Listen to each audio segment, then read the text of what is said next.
छोटा सा गांव था जहां पर पंडित दयाराम अपने परिवार के साथ रहा करते थे। चलते चलते दोपहर हो गई है। महेश मेरा शहर में इंतजार कर रहा होगा। अरे भगवान, मैं शहर पहुंच गया हूँ। महेश मेरे पास ही है। शहर से कुछ ले आना होगा तो बता देना, ले आऊँगा। अरे महेश, कैसे हो? तुम तो जानते ही हो कि मेरा बेटा कैसा है। दिन भर खाता रहता है, कोई काम धंधा करना नहीं है, बस खा के आराम और इधर उधर घूमना है। कोई उपाय जानते हो तो बताओ। तुम अपने बेटे को मठाधीश के आश्रम क्यों नहीं भेज देते हो? वो वहाँ जाएगा, कुछ सीखेगा भी और सुधर भी जाएगा। वहाँ पर व्रत करने से उसके खाने की आदत भी छूट जाएगी। तुम ठीक कहते हो दोस्त, मैं उसे मठाधीश के आश्रम भेज देता हूँ। वैसे भी उसके खाने की लत से पूरा परिवार परेशान है। चलता हूँ दोस्त, फिर मिलूंगा तुमसे। इस तरह पंडित दयाराम अपने बेटे को घर से निकालकर मठाधीश के आश्रम भेज देते हैं। ओम नमः शिवाय, ओम नमः शिवाय। मठाधीश का आश्रम बहुत ही बड़ा था।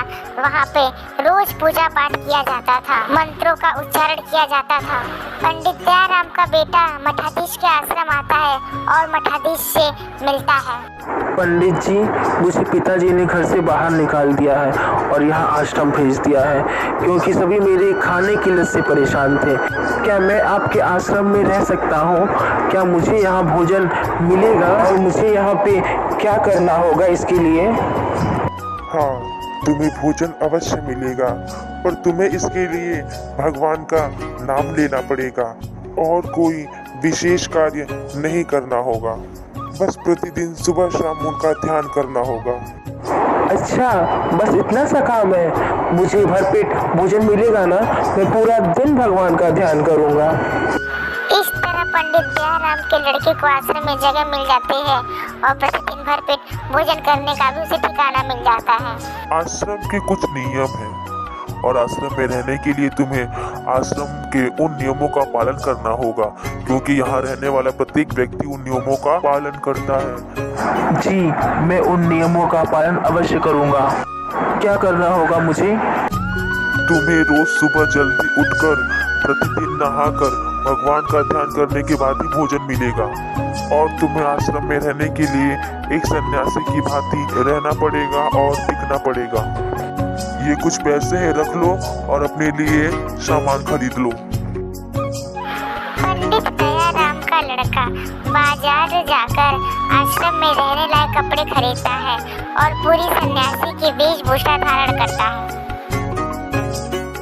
चलो, रहने खाने का तो इंतजाम हो गया है। बस रोज सुबह उठकर नहा धोकर भगवान का ध्यान करने के बाद ही खाना मिलेगा ना? कोई बात नहीं, मैं सब कर लूँगा। बस मुझे भोजन मिलना चाहिए। चलो, अच्छा है, तुमने आश्रम का पहला नियम पूरा किया। जी मठाधीश जी, मैंने आश्रम के सारे नियमों का पालन करने का निर्णय लिया है, पर अब मुझे बहुत भूख लगी है। मुझे भोजन कब तक मिलेगा? मैंने बहुत देर से कुछ भी खाया नहीं है। ठीक है, पर क्या तुमने अभी तक भगवान जी का ध्यान लगाया है?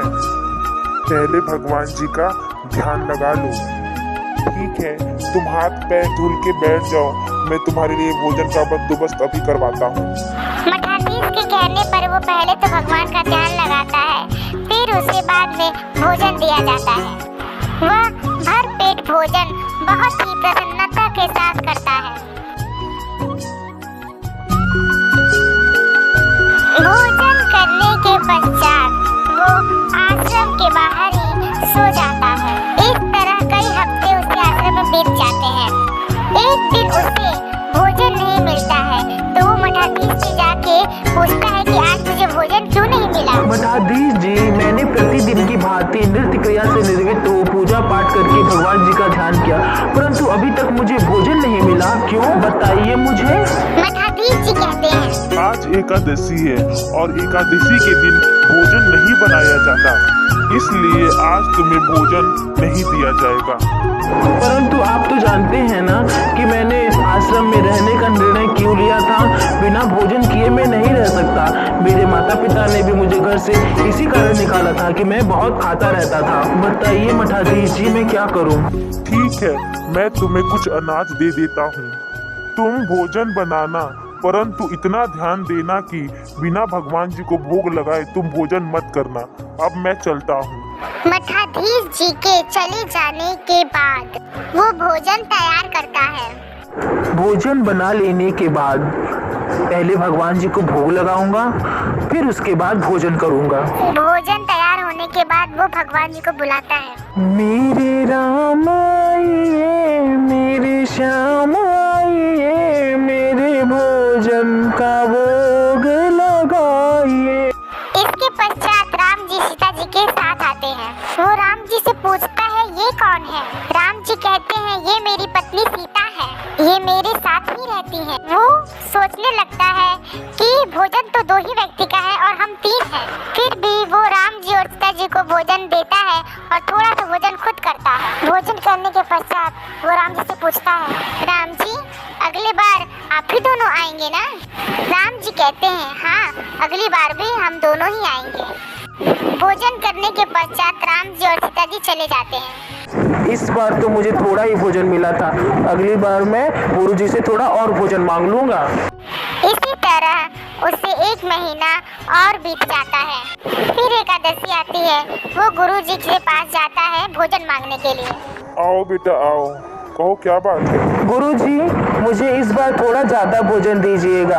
अगली बार राम जी सीता जी को लेके चले आए थे और भोजन मेरे पास बस 2 ही व्यक्तियों का था और भोजन मुझे नहीं मिल पाया था, इसलिए मुझे इस बार थोड़ा ज्यादा अनाज दीजिएगा।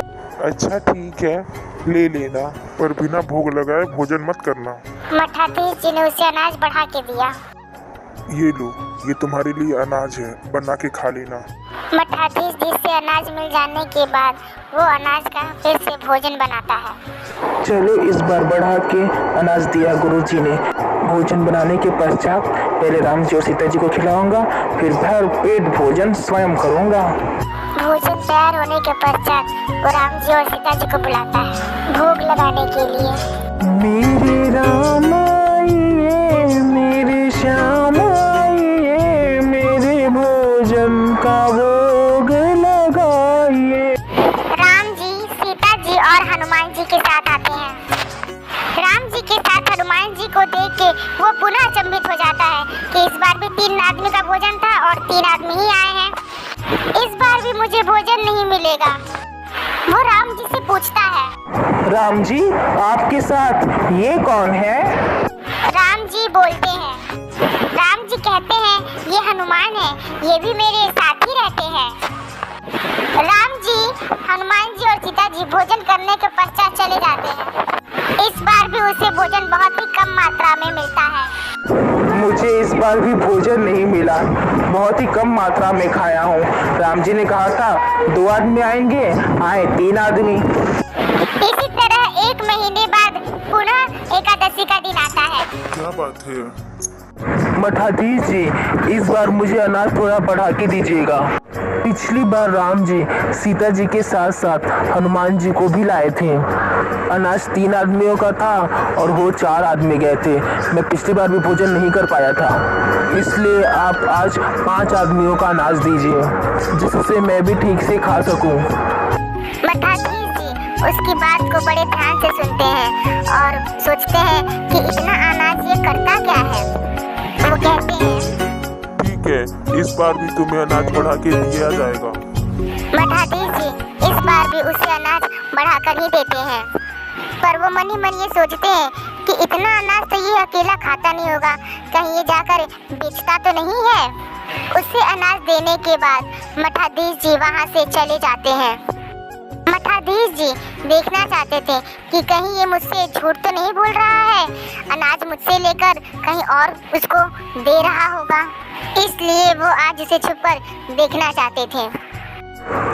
आज मैं खाना नहीं बनाऊंगा, आज देखता हूँ राम जी और कितने लोगों को अपने साथ लेके आते हैं। हर बार मुझे भोजन मिलता नहीं है, मैं भूखा ही रह जाता हूँ, इसलिए आज अनाज लेके यूं ही बैठा रहता हूँ, देखता हूँ कौन कौन आता है। वो पुनः राम जी को बुलाता है। मेरे राम आइए, मेरे श्याम आइए, मेरे भोजन का भोग लगाइए। उसके बुलाने पर राम जी के साथ साथ कई सारे भगवान जी आते हैं। राम, लक्ष्मण, सीता, हनुमान जी, दुर्गा जी, गणेश जी। उन्हें देखकर वो अचंभित हो जाता है और राम जी से कहता है, आप तो बोले थे कि अगली बार बस हम 4 ही आएंगे। आपने इस बार इतने लोगों को अपने साथ लाया है। जाइए, मैं खाना नहीं बनाऊंगा, आप ही बनाइए। हर बार जब मैं भूखा ही रह जाता हूँ तो मैं खाना क्यों बनाऊं? मठाधीश जी पेड़ के पीछे खड़े होकर उसे देख रहे थे और सोच रहे थे कि आखिर ये बैठा क्यों है, खाना क्यों नहीं बना रहा है। वो उसके पास जाकर उससे पूछते हैं, तुम बैठे क्यों हो, खाना क्यों नहीं बना रहे हो? वो कहता है, भोजन बन तो रहा है, देखिए सीता मैया बना रही हैं। हर बार मैं भूखा रह जाता था, ये इतने सारे लोग को लेके आए हैं तो खाना मैं नहीं बना रहा, यही बना रहे हैं। मठाधीश जी फिर उससे पूछते हैं, कहाँ, कौन बना रहा है खाना? मुझे तो कुछ भी दिखाई नहीं दे रहा है। अरे मठाधीश जी, वो देखिए सीता मैया खाना बना रही हैं। मठाधीश जी कहते हैं, मुझे कुछ भी दिखाई नहीं दे। तब वो भगवान राम जी से प्रार्थना करता है, राम जी, आप मुझे तो दिखाई दे रहे हैं पर मेरे गुरुदेव जी को क्यों नहीं दिखाई दे रहे हैं? उन्होंने आपकी जीवन भर पूजा किया है, फिर भी आप उन्हें दर्शन नहीं दे रहे हैं। कृपया करके आप उन्हें दर्शन दीजिए। तब राम जी मठाधीश को भी दर्शन देते हैं। फिर सभी देवता भोजन कर चले जाते हैं। मठाधीश जी उससे कहते हैं, मैंने जीवन भर राम जी की तपस्या की, उनकी आराधना की, पर उन्होंने कभी मुझे दर्शन नहीं दिया। पर आज तुम्हारी वजह से मुझे उनके दर्शन हुए। धन्यवाद तुम्हारा। हर किसी की भक्ति में निस्वार्थता और सत्यता होनी चाहिए। यदि आपको ये कहानी पसंद आई हो तो लाइक, शेयर और सब्सक्राइब करें।